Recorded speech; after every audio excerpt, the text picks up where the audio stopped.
روز جمعه سعید رو با همه شما بینندگان عزیز شاد باش میگیم و امیدوارم هر کجایی که هستید صحت و سلامت باشید و روزتون بخیر باشد. امروز جمعه است 12 ایول و چون همیشه در صبح صادق من در خدمت شما قرار دارم با خبرهای تازه تاجیکستان و جهان و مطمئنم که در چند دقیقه دیگر ما رو همراهی خواهید کرد. امروز در پراگ هوا بارونی بوده، انتظار می‌رود که حرارت روزانه تا 21 درجه را تشکیل نماید. در مسکو نیز بارون می‌بارد و تا 16 درجه گرم می‌شود. امروز سنت پترزبورگ هم بارونی است و هوا در دوام روز در آنجا با 15 درجه برابر خواهد بود. در دوشنبه هوای آفتابی پیش بینی گشته است، احتمال دارد که در دوام روز گرمی 40 درجه را تشکیل بدهد. مادر یکی محبوسان توجیک ادعا دارد فرزندش را از خوجند به دوشنبه انتقال دادند و 5 روز است او را میکوبد. بیبی سوچ رحیمова ساکن نوع رودکی به رادیو زوده گفت پسرش سبحان قربانوف در زندان خوجند ادعای جزا میکرد ولی حالا آنجا نیست.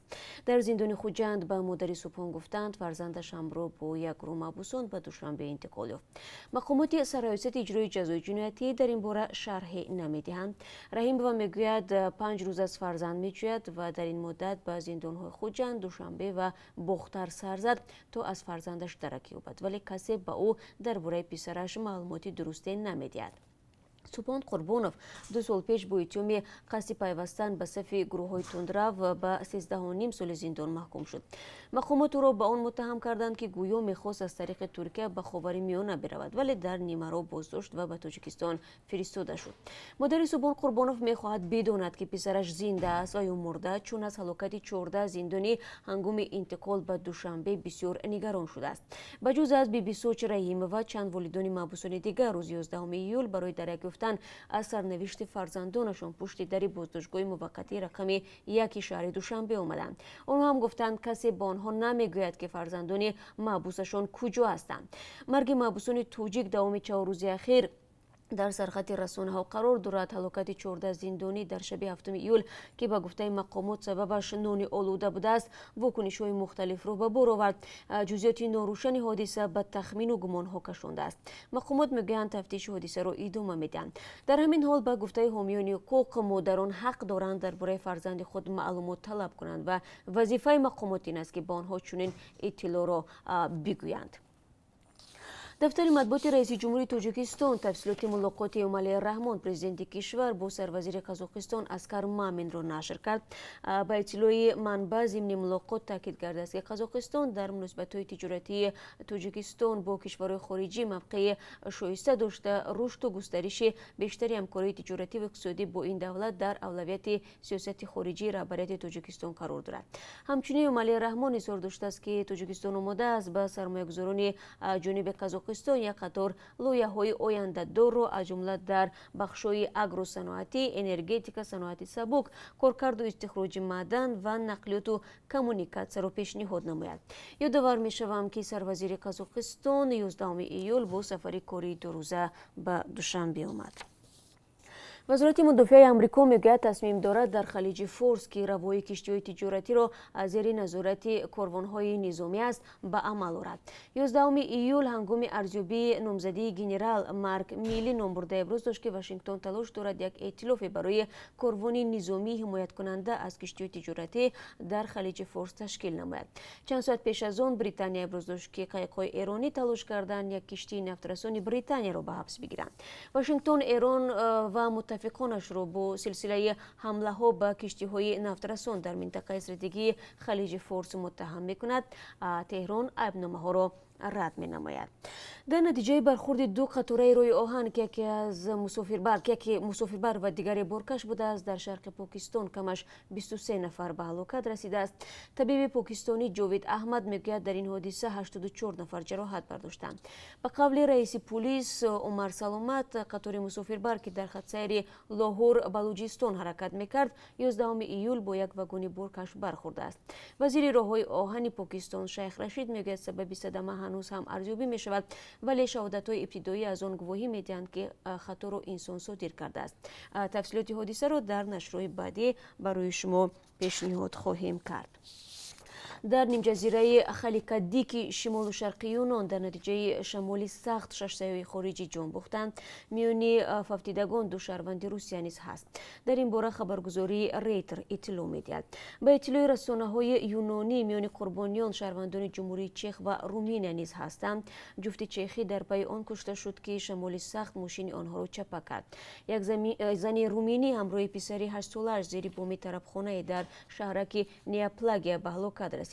در پی این شمال همچنین بیشتر از 100 کس دیگر مجروح شد. مقامات در نیم جزیره حالت اضطراری اعلام کردند. شمال سخت و باریدن ژوله بعد گرمی‌های 40 درجه‌ای یونان را فرا گرفت. در شمال اسپانیا، جنوب فرانسه، ایتالیا و چند کشور دیگری حوزه بالکان نیز هفته جاری شمال سخت وزید.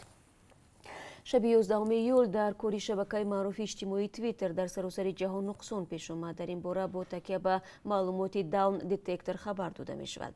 بیشتر از همه کاربران شبکه مذکور در امریکا، برزیل، اروپای غربی و ژاپن شکایت کردند. هنگام بازنمودن توییتر در کامپیوتر، کاربران آگاه کرده می شوند که در کوری شبکه مشکل تکنیکی پیش آمده است.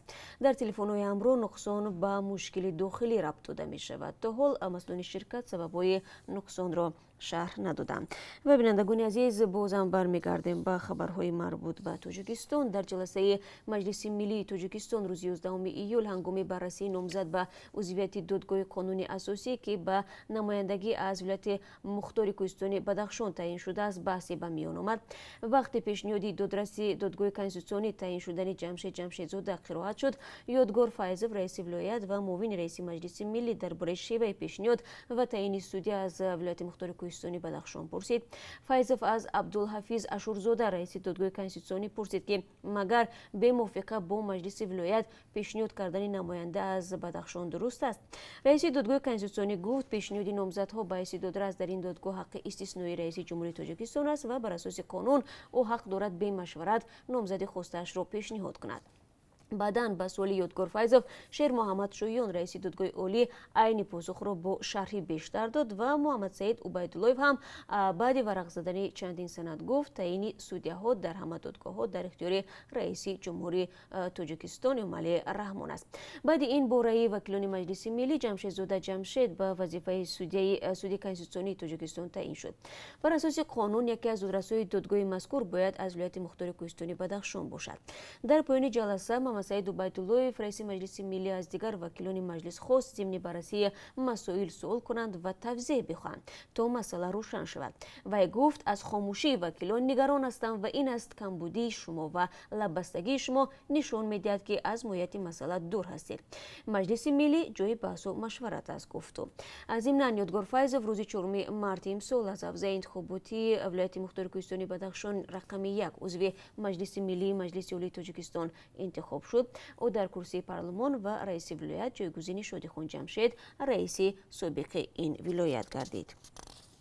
وزارت کارهای داخلی تاجیکستان از بازداشت یک نورس 15 ساله خبر می‌دهد. دستگیر شده که ساکن نویه ورزاب است به کشتار 2 نفر گمان بر می‌شود. به گفته این نهاد پسر بچه متهم شب 6 به 7 ایول سال روان در منطقه استراحتی نیلان نویه ورزاب به مرد 25 ساله و نابالغ پسر بچه 13 ساله که هر دو ساکنان دوشنبه بودند جنگ و جنجال کرده است. سپس با دسته چوبین تبر مسلح شده با مقصد کستن از حیات محروم ساختن یک چند مرتبه به سر آن مرد و نابالغ نامبرده میزند و آنها را به قتل میرساند. این چنین منبع تاکید نموده است که نامبرده برای رویپوش کردن جنایتی صادر نموده‌اش جسدها را به دریای نویه ورزاب پرداخته است. جسدها از ساحل دریای دوشنبه پیدا کرده شدند. در حال حاضر نسبت حادثه مذکور پرونده جنایتی آغاز گردیده، تفتیشات از سوی مقامات حفظ حقوق ادامه دارد. بعد تقریبا 10 سال توقف تابستان سال جاری در نزد دانشگاه دولتی بخارا شعبه فیلولوژی توجیک به فعالیت شروع کرد.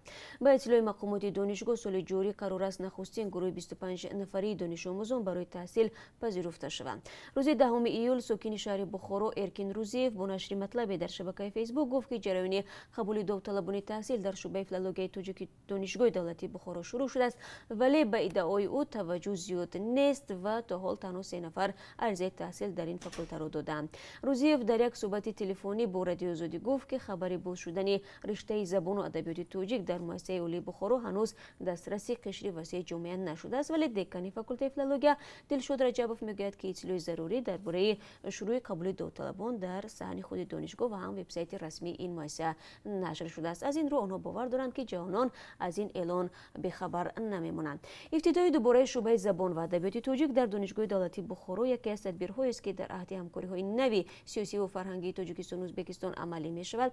شوکت میرزیویف بعد اثر اسلام کریموف سال 2016 پرزیدنت انتخاب شد و سیاست همکاری‌های باز و همه‌جانبه با تاجیکستان را تا به سطح شریکی استراتژی برآورد. اکنون از یک خبر ورزشی میگیم. از روی نتایج قرعه‌کشی قهرمانی جهان 2019 میان نوستان زیر 17 ساله که 11 ایول در قرارگاه فدراسیون بین‌المللی فوتبال سیوریخ شویتزاریا دایر گردید، منتخب نوستان تاجیکستان به گروه ی داخل شدند و رقیبانش دسته‌های منتخب آرژانتین، اسپانیا و کامرون میباشند. مسابقات 18 قهرمانی جهان میان نوستان زیر 17 ساله از 26 اکتبر تا 17 نوامبر امسال در 4 شهر برزیل اسیکا، گاما، برزیل و گویانیا برگزار می شود. منتخب تاجیکستان با رهبری سرمربی زینالدین رحیموف نخستین بازیش را در قهرمانی جهان 2019 میان نوستان زیر 17 ساله 28 اکتبر با منتخب کامرون انجام میدهد. فوتبالبازان نورسی تاجیک در دور دوم 31 اکتبر با همسالانشان از اسپانیا روبرو می شوند.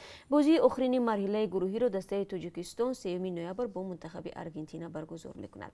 بر اساس قرعه‌کشی 24 دسته به 6 گروه 4 دسته تقسیم شده است. به دور بعدی قهرمانی جهان 2019 میان نوستان زیر 17 ساله از هر گروه 2 دسته بهترین، اینچنین 4 دسته بهترین جای‌های سوم راه پیدا می‌کنند.